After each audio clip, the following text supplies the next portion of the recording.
Welcome to Mock the Week, I'm Dara Breen. Well, the news since we've been away. There was widespread condemnation when footage of Saddam Hussein's hanging ended up on YouTube, though not as much as when the rope turned up on eBay. A lot of people in Britain were appalled to hear that Saddam had been hung. The word is hanged. In Australia, England were humiliated in the Ashes, but cricketer Monty Panesar won the Beard of the Year award for 2006. After his main rival fell through a trapdoor with just one day to go. Shane Warne particularly enjoyed the Ashes series. The Australians won 5-0, and he claimed his 700th victim, a barmaid from Sydney. There was a lot of arguments over England's selection process. Of all the teams to play, why pick Australia?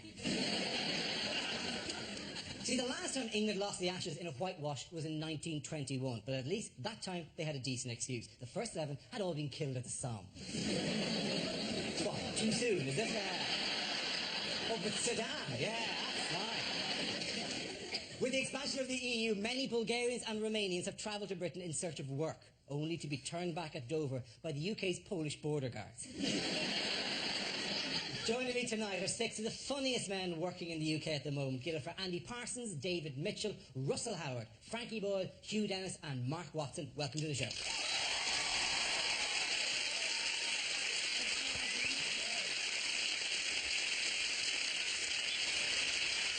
Our first round is called Headliners. Here's a picture of Tony Blair taking a break from office recently. So, what does BBGF stand for? Is it Blair's boobs go flabby? It's harsh, it's harsh. Is it Blimey, Blair's got fat? Is he saying it's right that you don't laugh at that because I am fatter than him. I'm mocking a more important and thinner man. Is it Blair? Oh, sorry, go on. No, go on, you go on. Oh, thanks. No, yeah, that's so polite. Come on, let's have a kiss. Is it? There's a lot of pressure on mine to be funny now. Is it? Thank you. Yeah, go on. I've saved you now. What do you want to say? I'll do it in your voice, it'll be fine. Is it? Blair borrows Gibbs' fiancée? Ironically, that was exactly what I was about to say. Still wrong. What was it? Big breasts, gorgeous figure. Yes. You know, it doesn't have to be negative all the time. No, you're right. I'll give you a clue. The second B stands for B. Is it G for G? Yeah, the second G stands for G. Is it Freebie, the last one? Freebie is the last one? Yeah. Blair's BG Freebie. Yeah. That's exactly right. Well done, you. Very nice. Yes, the answer I was looking for was Blair's BG Freebie. This is the claim that the Blair family's New Year break at the Florida home of the Prime Minister's hero, apparently, BG Robin Gibb, was free of charge, an allegation strenuously denied by Downing Street. What is the problem with him getting a free holiday off Robin Gibb? Who among us would not dream of such a thing? Yeah. That's his whole problem, is he's holidaying with people like Cliff Richard. Why doesn't he go and stay with Tom Jones, get laid and cheer up a bit? He's only hanging out with Robin Gibb because he's the only person in the world who's got a worse legacy than him. He has to go and stay with a celebrity at all. Why is he still in... Doesn't he realise he is himself famous? You can't have to hang out with these people. It's quite impressive to be Prime Minister. It's probably better than being one of the less good Bee Gees. Yeah. There's only 3 of them. So one of them's dead. Best one dies first. That's the rule in pop. You've got to be careful. You've got to be careful, David, because the big BG is terrifying. He's like 7 foot tall, sings black music in the voice of a castrated white boy, and as each of the other BGs dies, he becomes more powerful. He looks a bit like Aslan as well. He himself cannot die. Yeah. Is he not the He's been known to... He actually hides in wardrobes at IKEA, just frightening kids. The one in the middle who looks like Jesus is still alive. Yes, yes. One of the other ones has died. And the other of the other ones is a friend of the Prime Minister. I'm just learning the news. you've got a point about the good ones dying first, because Cliff Richard, still alive. How? It's just incredible. I think he's a big Christian. Maybe God is putting off having to meet him. Too much of a fan, isn't it? Yeah. Tony Blair actually only met Robin Gibb through Cliff Richard. Obviously, Cliff was pissed off with Tony always coming to stay with him, trying to palm him off on somebody else. Is there a danger that Robin Gibb opened his door and saw Tony Blair and Cherie and whoever else was there and just had that moment of, Jesus, I didn't actually mean, you know, when you're in Miami. Hello! He wasn't actually there. That was the only reason he invited Blair round, wasn't it? He said, oh, come and stay. We're actually not going to be there until New Year's Eve when we'll all be pissed. It won't matter anyway. Can you imagine singing Old Lang Syne with Robin Gibb? With Blair on sort of, you know, sounds worst mental image. Apparently, he's into an open relationship with his druid wife. Yeah. So imagine that as a foursome. Sherry, Tony, druid wife. Yeah, exactly.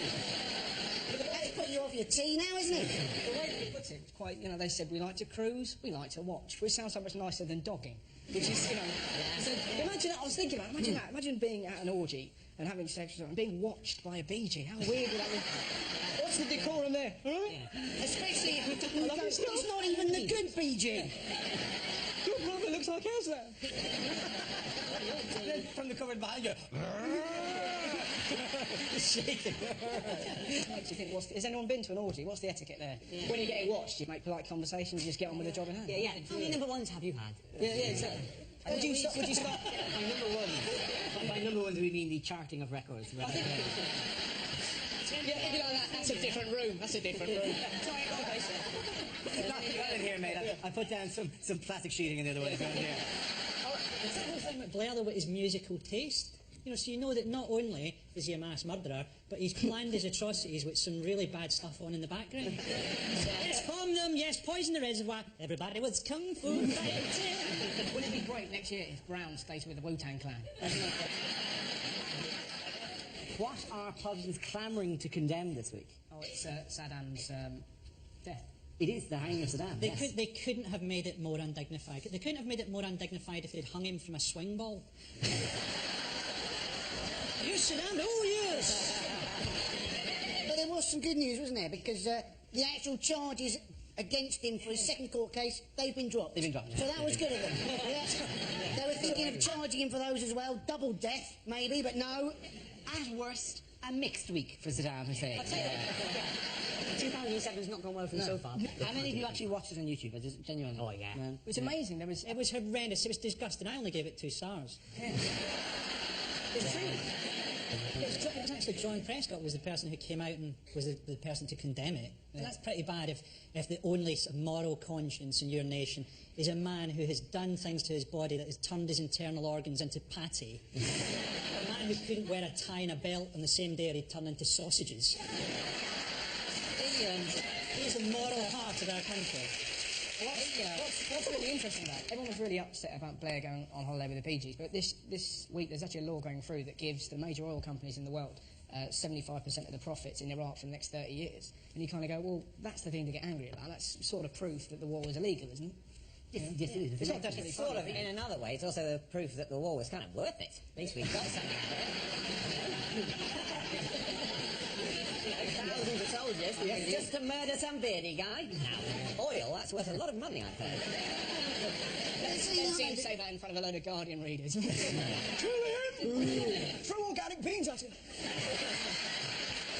I'm too weak. I reckon it would have been good just to put him in the Big Brother house. Imagine that. But, I don't know if you've seen it, it's been rubbish this series. I've got day 3, Jermaine and Saddam and Lou walking towards the diary room. Nobody knew they were coming through a trapdoor in the ceiling. It would have been worth it just for the surprise on his face. Yeah. Hang on. Wait a minute. What's Jay's mother doing here? Miami House. At the end of that round, the winner at the end of that round, I'm going to give it to Russell, David and Andy. Our next round round is called Between the Lines and features Hugh and Frankie. Would you please make your way to the press pit?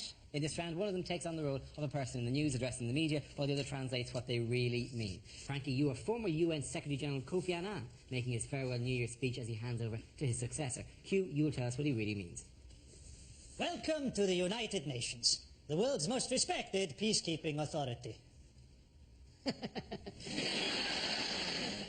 As it comes to the time where I hand over to my successor, I must reflect on the fact that we have had many successes.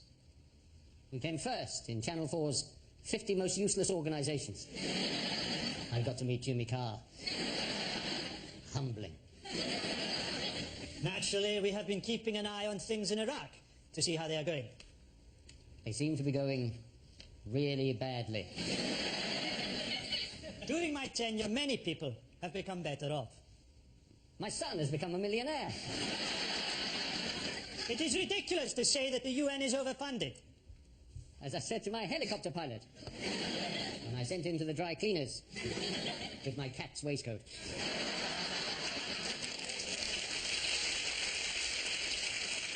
Many of us here saw the 9/11 attacks coming. They flew right past the window.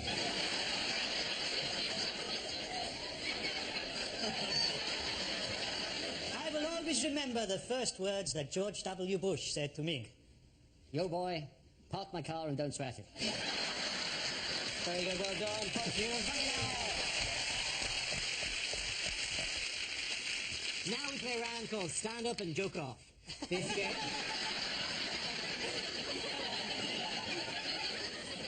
This game involves Mark, Andy, Frankie and Russell. So if you could make your way to the performance area, please.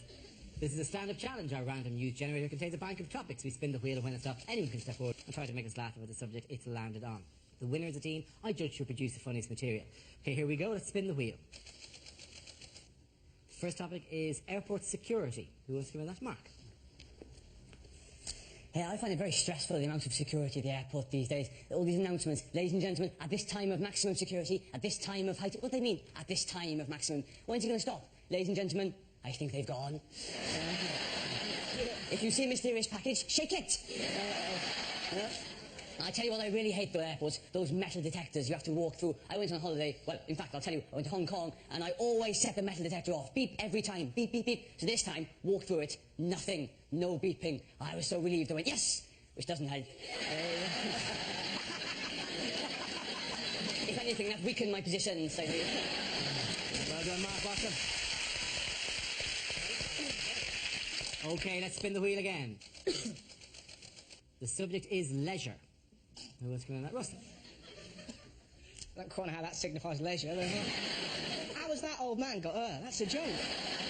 Anyways, we've got more disposable income now than ever, right? And this is quite an old story, but my mum recently bought a hot tub. Now, I don't know if anyone else, it's quite exciting when your mum gets hot. You put it at the bottom of the garden, you get quite giddy, and then you're in it, and then you realise you're actually just outside having a bath with your mum. You've got no regulation of how to behave, right? And I've got a slightly lazy eye, so my mum's like, are you looking at my thighs? No! It gets freakier. My dad jumped in, my brother jumped in, my sister jumped in, and two of our family dogs leapt into the pool, right? So we're all on the edge, like really British, terrified, we're all naked. Dogs are just going around like that. Having the time of their life, right? And my mum just chose this moment to embarrass us, just looked up and went, hey, guess what? She wasn't doing a dog impression, that would be weird. She went, guess what everyone in this hot tub's got in common? I don't know, Mum, what? That's a dog hitting me, right? My mum looked up and went, everybody in this hot tub has sucked my tits.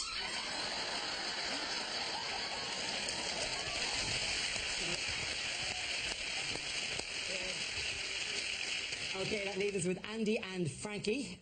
The next topic is... It's Britishness. Who wants to come in? Mr. Parsons. The photos. Yes. What is this? For those of you who require more than just a setup to a joke, there's only two things we like, aren't there? Huh? Moaning and queuing. And why do we like queuing? So as we can have a bloody good moan about it.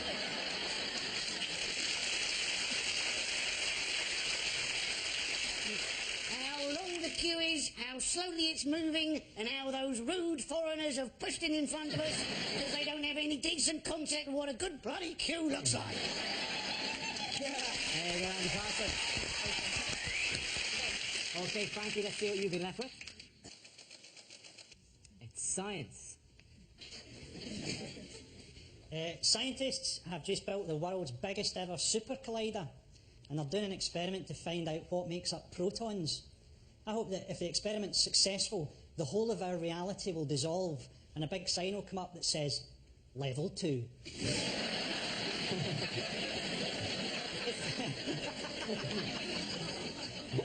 I always wondered, you know that woman that had the face transplant? See if she gave you a blowjob, would that technically count as a threesome? Thank you all, ladies and gentlemen.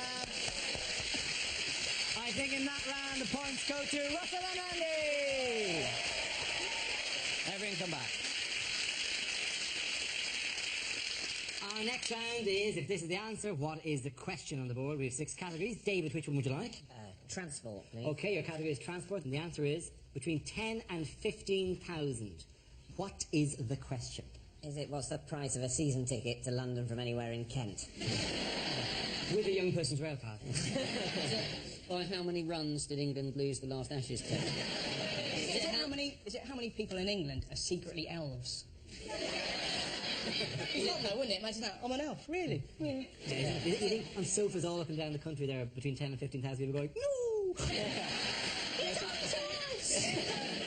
Pack the tiny bag! They all watch Mock the Week, all the elves. All the elves. Big fans, big fans. Love satire, love satire. You better watch out, because if the big BG switches the TV on right now, he's going to think you're taking a piss. That's the last thing we want to do in this show. Is it how far do Ryanair land from their stated destination?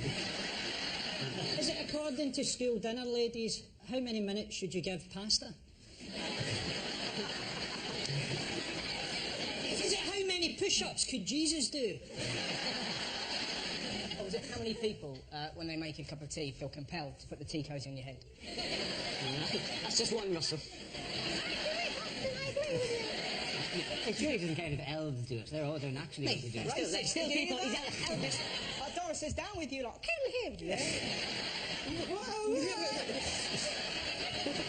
Is it how many Saddam lookalikes did they hang the same day just to make sure? I'll give you a clue. It's not going anywhere. Oh, it's to do. Is it how many bits of luggage are left at Heathrow? That's exactly it. Very, very good, yes. The question I was looking for is how many items of luggage were estimated to be stuck at Heathrow Airport after recent flight delays? This is the estimated size of the unclaimed baggage mountain accumulated at Heathrow over the festive period. Many of the suitcases contained elves. I can't back it up. Bloody best place for them, if you ask me. Unbelievable. What caused BA's luggage mountain? One of the things they said caused it was the fog. Why can't they fly in the fog? Because the only thing I find comforting about plane is that thing like, oh, it's all done by radar. I mean, the idea that the pilots are actually going, oh, nearly hit that one.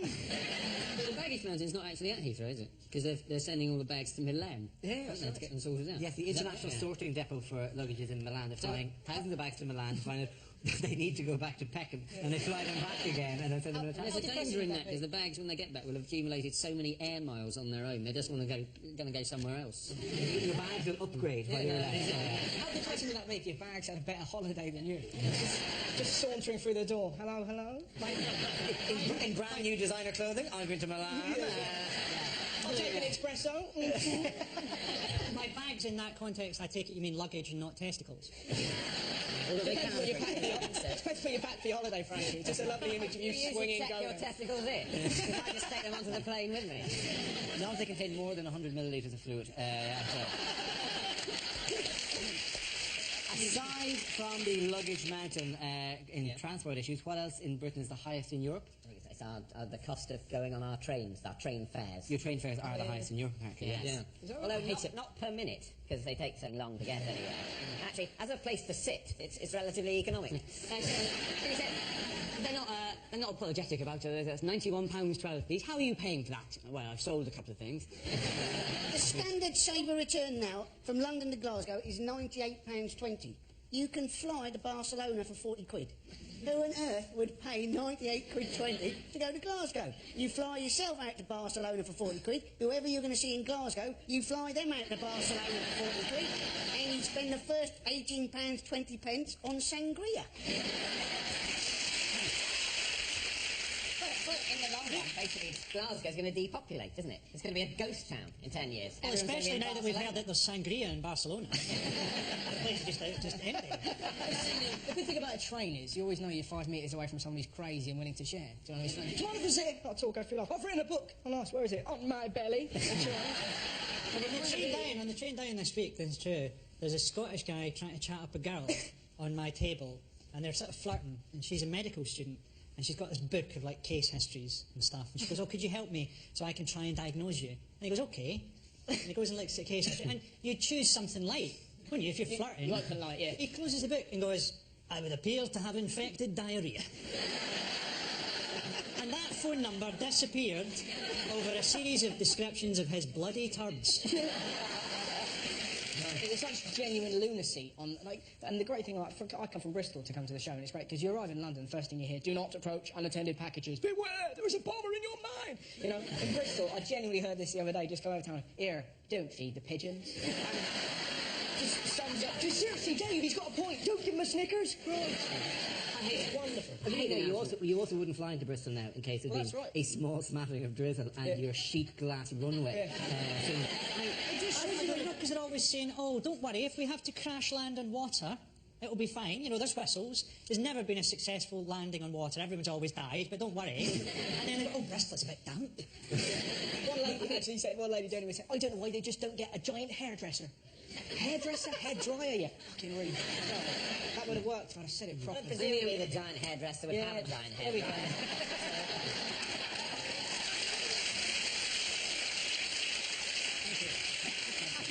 Provided she didn't smash up the terminal building with her giant comb. At the very, she could have plucked the airplanes out of the sky and then just laid them to rest. She could just stand there catching planes and drawing them to Too many of our giants become hairdressers. On this fine note, winning that round are Frankie, Hugh and Mark. Now we've come to our final quickfire round called Scenes We'd Like to See. This is for everyone, so if you can make your way over to the performance area, please. I call it ideas for scenarios we'd love to see, and the performers come in with their suggestions. OK, here we go. In the week in which the government called for a stricter driving test, things you wouldn't hear on a driving test. When I slap the dashboard with my forehead, I'd like you to crawl out of the wreckage and fetch help.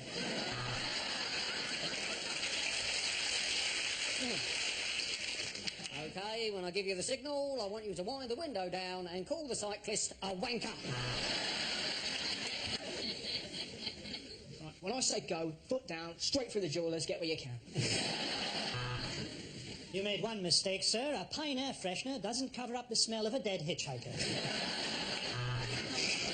Well, if she doesn't get up, you've definitely failed. Well, at least we know the airbags work. When there's nobody else on a motorway, you should always drive in the middle lane, just in case you fall asleep, you've got a bit longer. If I fail, can I still keep driving my taxi? Me in a car, can't believe it. On my signal, I'd like you to mount the pavement and kill my ex-wife. OK, our next topic is what the Queen didn't say in her Christmas message. Yum, yum. I've just eaten a swan. And now for an impression. They call me Mr. Bombastic, fantastic, kiss me on the butt, they call me Mr. Romantic. Are you paying too much for your currency? It's been good to spend some time with my family. And Harry. As usual, after this, we'll be watching The Great Escape, and as usual, we'll be supporting the Germans. This year, I am in an unusual location. I'm in a cave with Osama bin Laden. Don't tell anyone, but I'm actually an elf. I've had a few medical problems this year. I'm now so old that my pussy is haunted.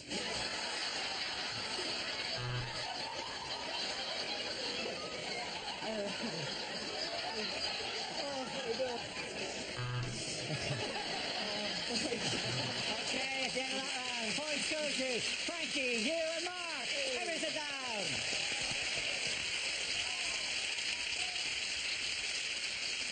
And that is the end of the show. This week's winners are Frankie Boyle, Hugh Dennis and Mark Watson. With commiseration to Andy Parsons, David Mitchell and Russell Howard. Thank you for watching. We'll see you next week. I'm Darrell Green. Good night.